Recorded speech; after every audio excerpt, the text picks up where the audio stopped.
Hi everyone. Today we will revise the chapter number 3 of class 11, classification of elements and periodicity in properties. Myself Sachin Jain. Today I will revise all the chapter 3, complete chapter 3 in one session. Chapter name is classification of elements and periodicity in properties. First topic is division of periodic table in the blocks. हमने periodic table को आपको पता ही है 4 blocks में divide किया हुआ है. S block elements, P block elements, D block elements and F block elements. This classification is based upon the electronic configuration of the elements. First of all, I will discuss S block elements. The elements in which last electron enters in S subshell of their outermost energy level are known as S block elements. वो element जिसमें हमने last electron S sub shell में enter हुआ है या किया है हमने, that they are called as the S block elements. Their general electronic configuration is NS122, where N is the number of outermost shell और इसमें आपके एस सब शेल में 1 या 2 इलेक्ट्रॉन्स होते हैं. Group first and second of the periodic table are the S block elements. पूरी periodic table में group first और ग्रुप सेकंड को हम बोलते हैं S block elements. Group first elements are also known as the alkali metals. Group first और second elements को हम क्या बोलते हैं? Alkali metals. And group second elements are also are known as alkaline earth metals. Group first वालों को alkali metals इसलिए बोलते हैं क्योंकि वो इन मेटल्स के हाइड्रोक्साइड्स होते हैं, जनरली बेसिक नेचर के होते हैं. सिमिलरली ग्रुप सेकंड एलिमेंट्स को एल्कलाइन अर्थ मेटल्स इसलिए बोलते हैं, बेसिकली उनके भी हाइड्रोक्साइड्स एल्कलाइन नेचर के होते हैं and these metals are generally exist in the earth. Next is properties of the S block elements. Number 1, they are the soft metals. Number 2, they have low melting and boiling points. Number 3, they have low ionization enthalpy. Number 4, they are highly electropositive elements. Number 5, they are very reactive elements. Next is they show +1 and +2 oxidation state. Next, they are good reducing agents. दूसरों को reduce करने में help करते हैं और अच्छे reducing agent होते हैं. Next point, they form ionic compounds and they show photo electric effect except lithium. Lithium को छोड़कर सब फोटो इलेक्ट्रिक इफेक्ट भी करते हैं. आपको रिवाइज करा दूं, फोटो इलेक्ट्रिक इफेक्ट होता है phenomena of ejection of electrons from the surface of a metal when A light of particular frequency incident on it. Next is the p block elements. The elements in which last electron enters in a p subshell of their outermost energy level are known as the p block elements. वो elements जिसमें last electron p subshell में enter करता है of their outermost energy level are known as the p block elements. Their general electronic configuration is NS2 and P126, where N is the number of outermost shell. Group number 13 to 18 of the periodic table R P block elements. पूरी periodic table में 18 groups हैं, उनमें से जो 13 से 18 है उनको हम पी ब्लॉक एलिमेंट्स बोलते हैं. This block is situated at the extremely right of the periodic table. Periodic table के बिल्कुल राइट में रखे हुए हैं.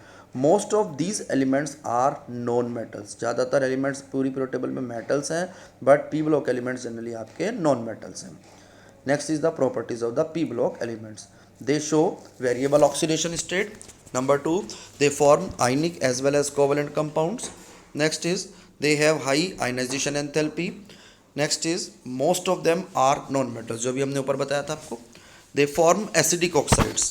Next point is most of them are highly electronegative elements. Next is D block elements. The elements in which last electron enters in D subshell of their penultimate energy level, that is the second last, are known as the D block elements. Their general electronic configuration is N-1D 1 to 10 NS0 to 2, where N is the number of outermost shell. ये वो होते हैं जिसमें penultimate बोलते हैं second last को, जिसमें D सब शेल में इलेक्ट्रॉन एंटर करना है लेकिन आउटर मोस्ट में नहीं जाएगा, आउटर मोस्ट से सेकंड लास्ट में जाता है. तो सेकंड लास्ट शेल के आप बोल सकते हैं डी सब शेल में यदि इलेक्ट्रॉन एंटर कर रहा है तो वो कहलाता है D block elements. Group number 3 to 12 of the periodic table R D block elements. पूरी पीरियोडिक टेबल में 18 ग्रुप हैं जिसमें से 3 to 12 आपके डी ब्लॉक एलिमेंट्स हैं. This block is situated eight between the S and the P block of periodic table. ये जो block है वो एस और पी ब्लॉक के बीच में रखा जाता है जनरली, इसलिए उसको हम ट्रांजिशन एलिमेंट्स भी बोलते हैं. Most of these elements are metals, और इसमें ज़्यादातर एलिमेंट्स किस तरह मेटल हैं. ट्रांजिशन एलिमेंट इसलिए बोलते हैं क्योंकि इनके एक तरफ एस ब्लॉक एलिमेंट्स है, जनरली वो मेटल्स हैं, P block elements generally non metals हैं. तो therefore metallic character changes from the S block to the P block through these elements. That's why they are also known as the transition elements. Next is it consists of 3 complete rows of the 10 elements each while the fourth row is incomplete. इसमें आप देखेंगे period table में तो 4 आपको रोज दिखाई देंगी but the first 3 rows are complete having 10 elements each while the fourth row is incomplete. These days fourth row is also completed. Many artificial elements have been added in the periodic table, and these series are known as, they involve the filling of 3D, 4D, 5D and 6D orbitals respectively. So they are also called as 3D, 4D, 5D and 6D series, and these elements are also called as the transition series. तो ऊपर वाली series को हम simply 3D series, 4D series, 5D, 6D series और 6D series बोल सकते हैं, और ये ट्रांजिशन एलिमेंट्स भी हैं सारे के सारे. अब आती है इनकी properties of the D block elements. They are hard metals. किस तरह के मेटल्स हैं? हार्ड मेटल्स हैं. They have high melting point. They show variable oxidation state. इनकी ऑक्सीडेशन स्टेट वेरिएबल होती है. जैसे सपोज करो कॉपर मेटल है, इसमें तो कॉपर की +1 भी होती है, +2 भी होती है. इसी तरह से हम बात करें जो आपका आयरन एलिमेंट है उसकी +2 भी होती है, +3 भी होती है. They form ionic as well as covalent compounds. Next is they form coloured complexes form करते हैं. Most of the elements and their compounds are paramagnetic. इसमें ज़्यादातर एलिमेंट्स या उनके कंपाउंड्स पैरामैग्नेटिक नेचर के होते हैं. Most of them shows catalytic property. ज़्यादातर एलिमेंट इनमें से कैटलिस्ट की तरह बिहेव करते हैं. Next is they form alloys, और ये एलॉय की तरह भी बिहेव करते हैं. They are good conductor of heat and electricity. ये गुड कंडक्टर ऑफ हीट और इलेक्ट्रिसिटी भी, वैसे भी मेटल्स हैं तो मेटल की प्रॉपर्टी जनरली हीट और इलेक्ट्रिसिटी को कंडक्ट करने की होती है. Fourth block is F block elements. The elements in which the last electron enters in the D subshell of their anti penultimate energy level, that is the third last level, are called as the D block, sorry F block elements. यहाँ थोड़ा सी mistake है, इसको ठीक कीजिएगा. It is the F block elements. Their general electronic configuration is n-2 f 1 to 14, n-1 d 0 to 1, ns2, where n is the number of outermost shell. n जो है वो outermost shell का नंबर है. तो आप ध्यान से देखिए यहाँ पर आपके थर्ड लास्ट शेल जो outermost बनेगी उसमें f सब शेल में इलेक्ट्रॉन ने एंटर करना है. They consist of the two series of the elements placed at the bottom of the periodic table, and these series are known as the lanthanoids and actinoid series respectively, and they involve the filling of 4f and 5f orbitals respectively. The 14 elements after lanthanum are known as lanthanoids, while the 14 elements after actinium are known as actinoids. Periodic table में आपको अलग से रखे हुए 2 series मिलेंगी periodic table के bottom पे. तो उसमें जो 2 सीरीज हैं, फर्स्ट सीरीज आपकी होती है lanthanoid series, second one is the actinoid series. Now the properties of the F block elements. They all are metals. Number 2, they have high melting point. Number 3, they show variable oxidation states. Number 4, they have high densities. इनका मास ज़्यादा होता है इसलिए densities भी ज़्यादा होती हैं. They form complexes and most of which are colored. Complexes form करते हैं और उसमें से ज़्यादातर colored होते हैं. Most of the elements of the actinoids are radioactive. ज़्यादातर radioactive elements होंगे actinoid series के. Lanthanoids shows +2, 3, 4 oxidation state. Generally 3 common oxidation state है, करने को 5, 6 भी करते हैं, but 2, 3, 4 are the common. Similarly actinoid shows large number of the oxidation state, but most common is +3. ये 3, 4, 5, 6, 7 सब करते हैं, but +3 is the most common. ये था हमारी पीरियड टेबल का division. Now we will do the periodicity in properties. Properties में कैसे कैसे वेरिएशन होता है, क्या क्या प्रॉपर्टीज होती हैं. Number 1 is atomic radius.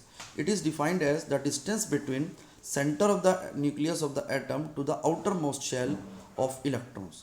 ये कहाँ से कहाँ तक की डिस्टेंस होती है? Centre of nucleus of the atom से आउटर मोस्ट शेल तक की डिस्टेंस होती है. That is called atomic radius. अब जनरली हमारे जो एलिमेंट होते हैं या कंपाउंड होते हैं, कोई सिंगल एलिमेंट की फॉर्म में नहीं एग्जिस्ट करते, तो उसमें हमें कोई एलिमेंट आपका कोवलेंट कंपाउंड की फॉर्म में एग्जिस्ट करेगा, कोई मेटल की फॉर्म में, तो कोई वंडरवॉल रेडियस होती है. तो हमें 2-3 तरह की रेडियस यहाँ पर ध्यान देनी है, स्टडी करनी है. Number 1 covalent radius.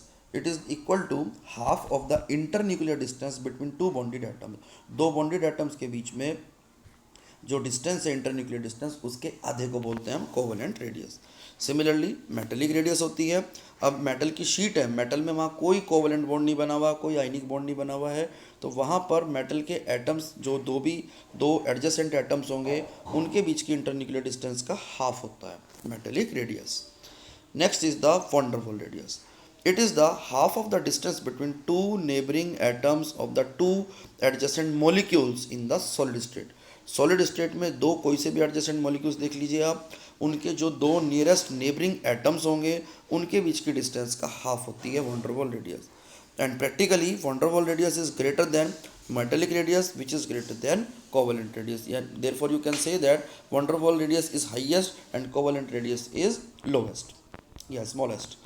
Next is the factors affecting atomic radii and the variation in periodic table. Number 1, number of shells. Number 2, nuclear charge. Number 3, shielding effect. 3 factors हैं, जैसे जैसे नंबर ऑफ शेल्स बढ़ती है वैसे वैसे atomic size या atomic radius बढ़ता है। इसी तरह से जैसे न्यूक्लियर चार्ज बढ़ता है वैसे वैसे आपका ऑटोमेटिकली साइज कम हो जाता है, ये इन्वर्सली प्रोपोर्शनल आप कह सकते हैं। Third is the shielding effect. Shielding effect वैसे भी इंपॉर्टेंट है। शील्डिंग इफेक्ट बेसिकली क्या होता है, जैसे जैसे मल्टी इलेक्ट्रॉन एटम्स की बात करें तो वहाँ पर नंबर ऑफ इलेक्ट्रॉन्स होते हैं। Outermost electron wants is attracted towards the nucleus but at the same time inner electron will repel it. Therefore the outermost electron is protected by the inner electrons to be attracted towards the nucleus. Means आप ये कह सकते हैं अंदर वाले electron outermost shell के electrons को रोकते हैं, प्रोटेक्ट करते हैं कि वो टुवर्ड्स द न्यूक्लियस ना अट्रैक्ट हो या कम अट्रैक्ट हो। उसको बोलते हैं स्क्रीनिंग इफेक्ट और शील्डिंग इफेक्ट। उन्होंने एज ए शील्ड फॉर्म कर दी उसके लिए आउटर मोस्ट के लिए, therefore it is called as the shielding effect. More the shielding effect less will be the ionisation atomic radius. जितना ज़्यादा शील्डिंग इफेक्ट होता है उतना ज़्यादा एटॉमिक रेडियस का इफेक्ट पड़ता है और साइज भी बढ़ता है। आगे आप पढ़ेंगे आयनाइजेशन एंथैल्पी के बारे में, तो वहाँ ये कम हो जाता है। अक्रॉस द पीरियड हम बात करें तो एटॉमिक रेडियाई इंक्रीज होती है क्योंकि नंबर ऑफ शेल्स सेम रहती है बट न्यूक्लियर चार्ज इंक्रीज होता है। न्यूक्लियर चार्ज से एटॉमिक साइज हमेशा डिक्रीज होता है। डाउन द ग्रुप बात करें तो एटॉमिक रेडियाई इंक्रीज होती है because number of shells increases. Nuclear charge increases but effective nuclear charge decreases due to the increase in shielding effect. Size बढ़ता है, नंबर ऑफ शेल्स बढ़ती हैं, न्यूक्लियर चार्ज भी बढ़ता है लेकिन इफेक्टिव न्यूक्लियर चार्ज कम हो जाता है शील्डिंग इफेक्ट बढ़ने की वजह से। अब एक यहाँ पे नोट आता है, इंपॉर्टेंट क्वेश्चन भी है ये। The atomic radius of gallium is less than that of the aluminium. Why is it so? It is due to the presence of the additional 10d electrons which shows poor shielding effect. Gallium के अंदर 3d के 10 electrons आ जाते हैं जो poor shielding effect करते हैं। Poor shielding effect का मतलब हो गया अब जो आउटर मोस्ट इलेक्ट्रॉन है वो टुवर्ड्स द न्यूक्लियस अट्रैक्ट हो सकता है, therefore atomic size decreases. Now the atomic radius. अब जनरली आयनिक कंपाउंड कोई है तो वहाँ पर एटॉमिक रेडियस नहीं होती, फिर वहाँ पर आयनिक रेडियस को कंसिडर करते हैं। It may be defined as the effective distance from the centre of the nucleus of the ion to the point up to which it has an influence in the ionic bond. एक effective distance है, ये कहाँ से कहाँ तक है, centre of the nucleus of the ion है और उस पॉइंट तक है जहाँ तक आयनिक बॉन्ड में उसको अट्रैक्शन फोर्स फील हो रहा है। Next point, size of the cation is smaller than that of the parent atom. मैंने कोशिश की है इस चैप्टर में जितने भी की पॉइंट्स थे, जितने भी मेन पॉइंट्स थे, सारा का सारा चैप्टर रिव्यू आपको मैं रिवाइज करा सकूँ विद इन शॉर्ट टाइम। अच्छे से सुनिएगा, अच्छी तरह से वीडियो देखिएगा। Size of the cation is smaller than that of the parent atom. Cation का साइज हमेशा पेरेंट एटम से स्मॉल होता है क्योंकि उसमें न्यूक्लियर चार्ज बढ़ जाता है जिसकी वजह से फोर्स ऑफ अट्रैक्शन बढ़ते हैं और साइज आपका कम हो जाता है। इसी सिमिलरली हम बात करें, size of the anion is larger than that of the parent atom. इसमें nuclear charge, effective nuclear charge decrease हो जाता है जिस वजह से आउटर मोस्ट शेल के इलेक्ट्रॉन्स में और न्यूक्लियस में कम अट्रैक्शन कम हो जाएगा और आउटर मोस्ट शेल थोड़ा सा एक्सपेंड हो जाती है, साइज लार्ज हो जाता है।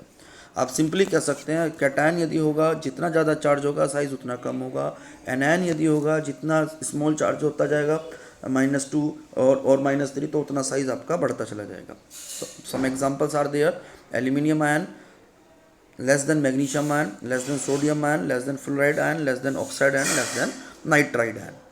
नाइट्राइड आयन पे सबसे ज़्यादा चार्ज नेगेटिव है तो उसका साइज सबसे ज़्यादा है। एल्यूमिनियम आयन पे सबसे ज़्यादा पॉजिटिव चार्ज है तो उसका साइज सबसे कम हो गया। Next most important topic is ionisation enthalpy, very important topic. It is defined as the amount of the energy required to remove the most loosely bound electron from an isolated gaseous atom in the ground state. क्या होता है ये? Amount of energy required होता है to remove the most loosely bound electron from the isolated gases atom. Isolated कहते हैं separate, किसी के साथ बॉन्डेड नहीं होना चाहिए, ग्राउंड स्टेट में होना चाहिए, कोई एक्साइटेड स्टेट वगैरह भी नहीं है. उसमें से मुझे जो most loosely bound electron remove करना है, जितनी एनर्जी देनी है, that is called ionization enthalpy. Enthalpy means आप एनर्जी समझ सकते हैं, एनर्जी है तो therefore its unit will be kilojoules per mole. Next is delta H1 I1, delta H I2, delta H I3 less than होता है डेल्टा H I1, फिर delta H I2 यानी कि सेकंड आयनाइजेशन एंथैल्पी हाई होती है, third उससे भी ज़्यादा हाई होती है. मीन्स फर्स्ट आयनाइजेशन एंथैल्पी कम लिखेगी आपको, बट सेकंड हाइयर दिखेगी, थर्ड उससे भी हाइयर होती है. It is because with the removal of each electron the effective nuclear charge increases. So attraction between nucleus and the outermost shell electron increases and more energy is required for the removal of electron. That's why ionization enthalpy increases. After removal one electron, second remove करते हैं तो energy ज़्यादा देनी है, third remove करते हैं तो और ज़्यादा देनी है. Next very important topic is factors affecting ionization enthalpy. Number 1, atomic size. Ionisation enthalpy is inversely proportional to the atomic size. Size बढ़ेगा तो आयनाइजेशन एंथैल्पी कम हो जाती है. Number 2, nuclear charge. Ionisation enthalpy is directly proportional to the nuclear charge. जितना ज़्यादा nuclear charge होता है, आयनाइजेशन एंथैल्पी उतनी ही ज़्यादा होती है. Third one is screening effect. Ionization enthalpy is inversely proportional to the screening effect. जितनी ज़्यादा स्क्रीनिंग इफेक्ट होगा तो उतना ज़्यादा इलेक्ट्रॉन को, आउटर मोस्ट इलेक्ट्रॉन को रिमूव करने के लिए एनर्जी कम देनी पड़ेगी. Means ionization energy decreases. You can see that it is inversely proportional to the screening effect. Fourth one is penetration effect of the electrons. Ionization enthalpy is directly proportional to the penetration effect. Penetration कहते हैं electron के enter करने की tendency. यदि कोई electron आपका S sub shell में है तो उसमें से इलेक्ट्रॉन रिमूव करने में ज़्यादा प्रॉब्लम होती है, because S orbital is more closer to the nucleus than the P orbital. Similarly P orbital में से इलेक्ट्रॉन निकालना डिफ़िकल्ट होगा, एस के कंपैरेटिवली इजी होगा, पी के डी के कंपैरेटिवली थोड़ा डिफ़िकल्ट होगा. एफ ऑर्बिटल में से सबसे इजीली इलेक्ट्रॉन रिमूव होता है क्योंकि एफ ऑर्बिटल न्यूक्लियस से सबसे ज़्यादा डिस्टेंस पे होता है. Last point is stability of the ionization enthalpy. Ionization enthalpy is inversely proportional to the stability of the electronic configuration. जितना ज़्यादा कोई इलेक्ट्रॉनिक कॉन्फ़िगरेशन किसी एटम का, आयन का, सब जितना स्टेबल होगा, आयनाइजेशन एंथैल्पी उतनी ही ज़्यादा होती है. Next heading is the variation of ionization enthalpy. ठीक है, कैसे कैसे पीरियड में और ग्रुप में चेंज होती है उसको समझना है अब हमें. Ionization enthalpy increases since atomic size decreases and nuclear charge increases. Atomic size जो होता है वो डिक्रीज होता है और न्यूक्लियर चार्ज इंक्रीज हो रहा है across the period. Next is down the group. यदि हम ग्रुप में बात करते हैं तो आयनाइजेशन एंथैल्पी डिक्रीज होती है सिंस एटॉमिक साइज बढ़ता है और न्यूक्लियर चार्ज भी इंक्रीज होता है, but effective nuclear charge decrease होता है due to the increase in screening effect. Screening effect भी बढ़ता है, साइज भी बढ़ रहा है, न्यूक्लियर चार्ज भी बढ़ रहा है, लेकिन क्या न्यूक्लियर चार्ज का उतना इफेक्ट नहीं होता जितना साइज का और स्क्रीनिंग इफेक्ट का होता है. अब कुछ एक्सेप्शंस हमारे पास हैं. Delta H I1 of beryllium is greater than that of the boron. Means you can say that first ionization enthalpy of beryllium is greater than that of boron. Boron से ज़्यादा होती है क्योंकि बेरिलियम का configuration stable होता है. Similarly nitrogen का भी स्टेबल होता है. 1s2 2s2 2p3 आता है. p orbital is half filled, therefore more stable. We know that half filled and fully filled orbitals are comparatively more stable. Therefore nitrogen में से इलेक्ट्रॉन रिमूव करना मुश्किल है, पी ऑक्सीजन में से रिमूव करना ज़्यादा ईजी है. It is due to their stable electronic configuration. Next property पे हम मूव करते हैं. इलेक्ट्रॉन गेन एंथैल्पी, इसको रिप्रेजेंट करते हैं हम डेल्टा H EG. EG मतलब इलेक्ट्रॉन गेन, डेल्टा H मतलब change in enthalpy. It is defined as change in enthalpy या enthalpy change when an isolated gaseous atom gains an electron to form monovalent gaseous anion. क्या बनाने में? Monovalent gases anion बनाने में. It is expressed by delta H EG and expressed in kilojoules per mole. ये वो enthalpy change होता है जब कोई आइसोलेटेड गैसेस एटम एक इलेक्ट्रॉन गेन करता है, मोनोवेलेंट गैसेस एनायन बनाता है.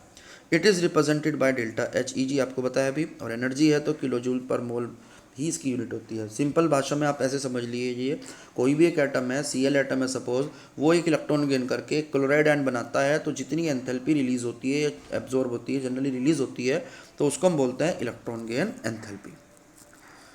First electron gain enthalpy of an atom is generally negative, यानी कि रिलीज हो रही है, but second and higher electron gain enthalpy of an atom is generally positive. ध्यान रखना है, जनरली बच्चे कंफ्यूज होते हैं इस बात में कि एक नेगेटिव है तो दूसरी तीसरी भी नेगेटिव होगी, बट ऐसा नहीं है। Since after gaining one electron atom gains negative charge, so there will be a repulsion between the anion and the incoming electron. तो जो एनायन है बन चुका है, जैसे Cl नेगेटिव है या O नेगेटिव आयन की बात करें, एक और इलेक्ट्रॉन वो गेन करता है, then there will be a repulsion between the O negative ion and the further incoming electron. Therefore there will be a repulsion and we have to supply energy to that. Therefore, second and third and fourth and etc. electron gain enthalpy will be positive. One more question is there, note की form में लिखा है हमने उसको।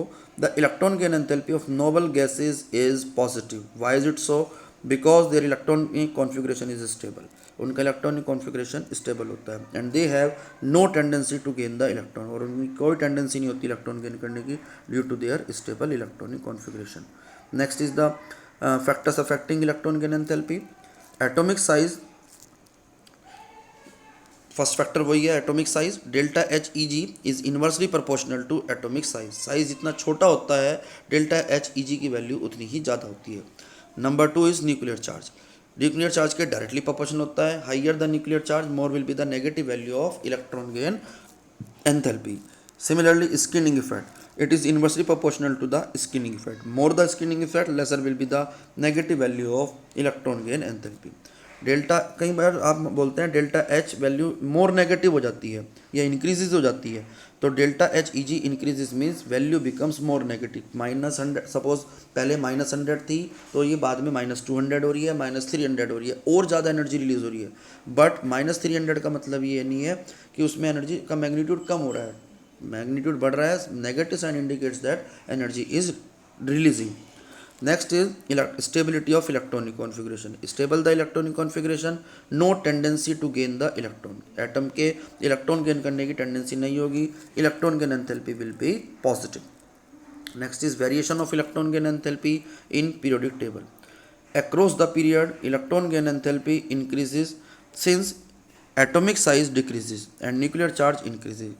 हम period में चलते हैं तो हमेशा जो एटॉमिक साइज होता है वो डिक्रीज करता है एंड न्यूक्लियर चार्ज इंक्रीज होता है, इसलिए delta H value becomes more negative. Similarly down the group, electron gain enthalpy decreases since atomic size increase होता है top to bottom, nuclear charge also increases but the effective nuclear charge decreases due to increase in skinning effect या shielding effect, and delta H value becomes less negative. Now the next topic is electronegativity.